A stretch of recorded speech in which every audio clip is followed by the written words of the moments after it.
안녕하십니까. 온라인 축산물 소비 트렌드 변화와 대응 방향을 발표할 SS닷컴의 이호종입니다.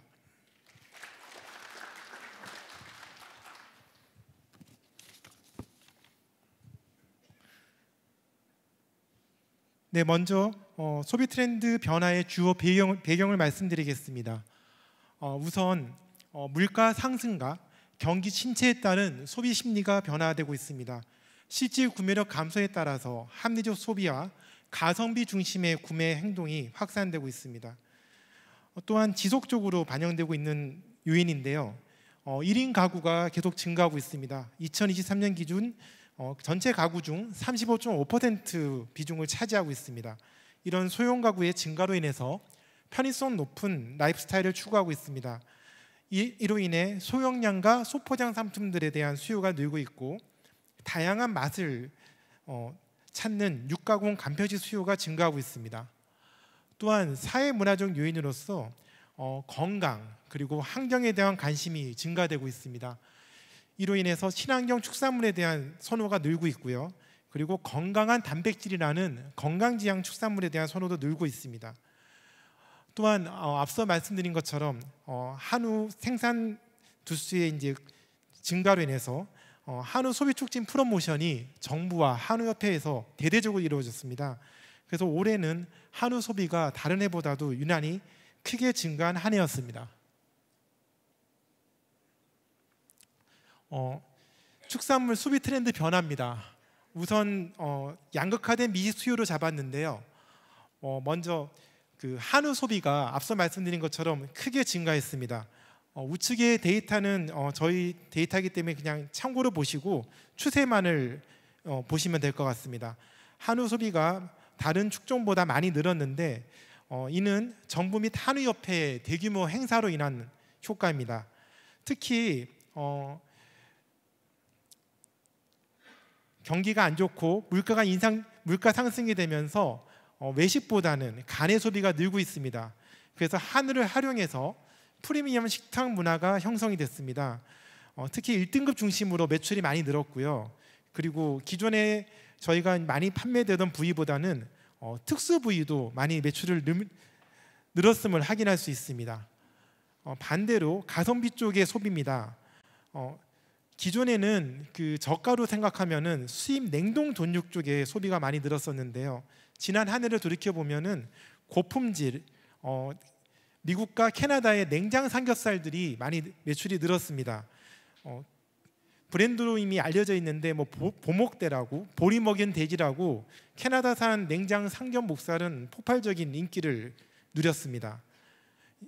한 가지 또 특이한 사항인데 작년 데이터를 봤더니 개육의 특정 부위 닭다리살, 흔히 얘기한 닭 정육이라는 부위가 매출이 많이 늘었습니다.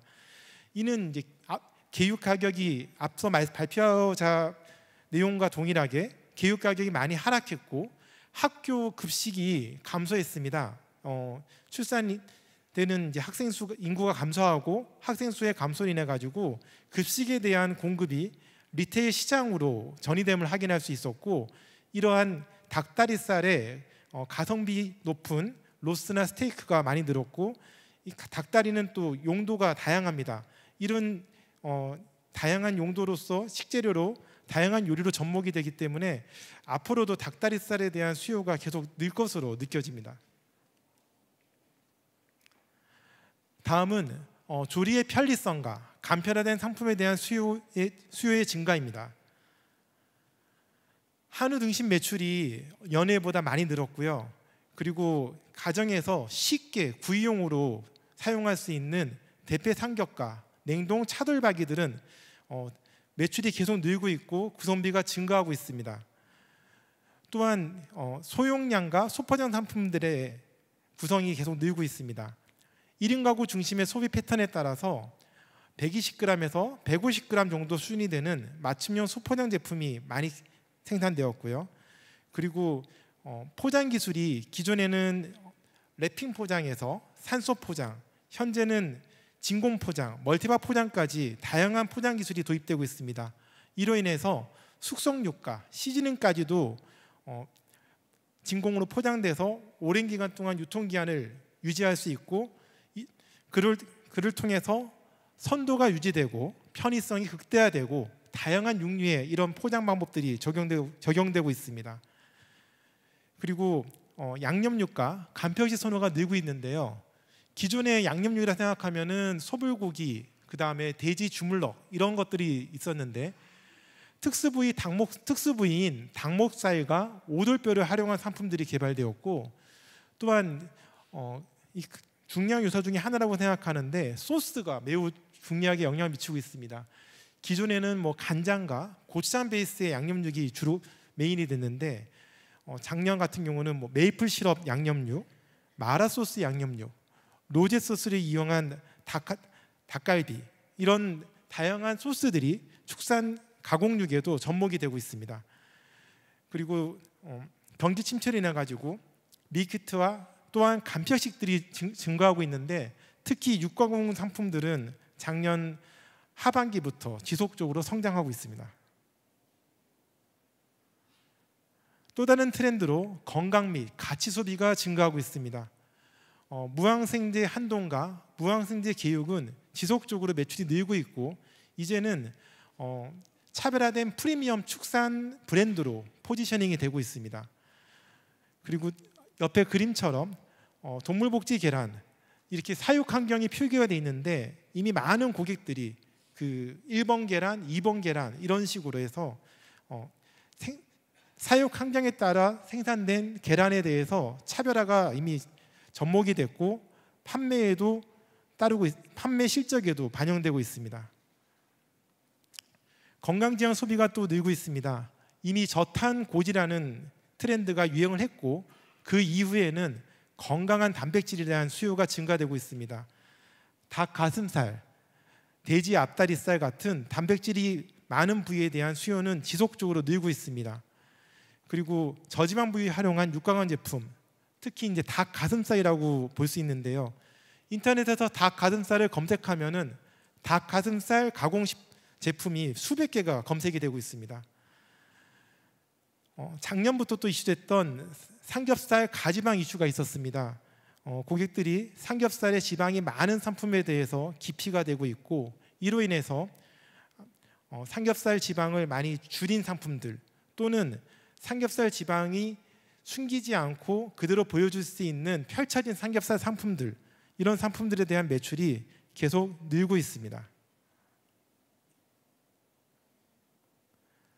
그렇다면 2025년도 이런 소비자의 트렌드에 어떻게 대응해야 될까요? 앞서 말씀드린 것처럼 불경기는 지속될 것으로 보입니다. 이에 대응을 하기 위해 합리적인 가격과 합리적인 품질의 상품을 개발해야 됩니다. 한우는 1등급 중심으로 판매가 형성되고 있습니다. 올해도 한우협회 또는 정부와 함께 한우에 대한 소비 촉진 행사를 강화해야 합니다. 그리고 원뿔 등급과 투뿔 등급은 다소 소비가 줄고 있는데 이 원뿔과 투뿔의 활성화를 위해서 가성비 높은 구이류 상품들을 개발해야 됩니다. 또한 가공육과 간편식에서는 비소노 부위를 활용해서 부가가치가 높은 상품들을 개발해야 됩니다. 두 번째, 건강한 단백질 수요 대응입니다. 앞서 말씀드린 것처럼 삼겹살 가지방에 대한 이슈는 매년마다 지속되고 있고 특히 동족일 때 크게 나타나고 있습니다. 이런 고객들의 트렌드를 반영하여 한동 사용 방법이 개선되어야 될 필요성이 있고요. 그리고 올해는 한우 가격이 이제 정상화돼서 가격이 오를 것으로 예상됩니다. 그렇다면은 가격이 높은 한우에 대한 소구가 어려울 것 같고 이로 인해서 저등급 한우에 대한 숙성 기술을 활용해서 보다 풍미 있고 부드러운 상품을 개발해야 됩니다. 마지막으로 다양한 미식 트렌드를 반영한 상품 개발입니다. 흑백 요리사 등 이미 많은 셰프들의 레시피를 접목한 상품들이 개발되고 있습니다. 간편식에만 적용될 것이 아니라 양념육에도 적용되고 있고요. 이러한 상품들은 내식을 보다 더 고급화된 내식으로서 소비자한테 어필할 수 있을 것이라 생각됩니다. 또한 레시피 맞춤형 부위에 대해서 또 정선 방식을 커팅 방식을 변경할 것을 제안합니다. 항정살 수육 또는 뭐 동파 육용 삼겹살들이 있을 것 같고요. 저희 SJ닷컴에서는 올해 야심차게 준비하고 있는 것은 닭 가슴살 샤브샤브입니다. 샤브샤브가 가능한 닭 가슴살도 지금 개발하고 있습니다. 이러한 상품들을 개발해서 다양한 소비자의 트렌드에 맞추어 가지고 2025년에 우리 축산물이 고객의 식탁에서 더 풍성하게 자리매길 수 있도록 노력하도록 하겠습니다. 감사합니다.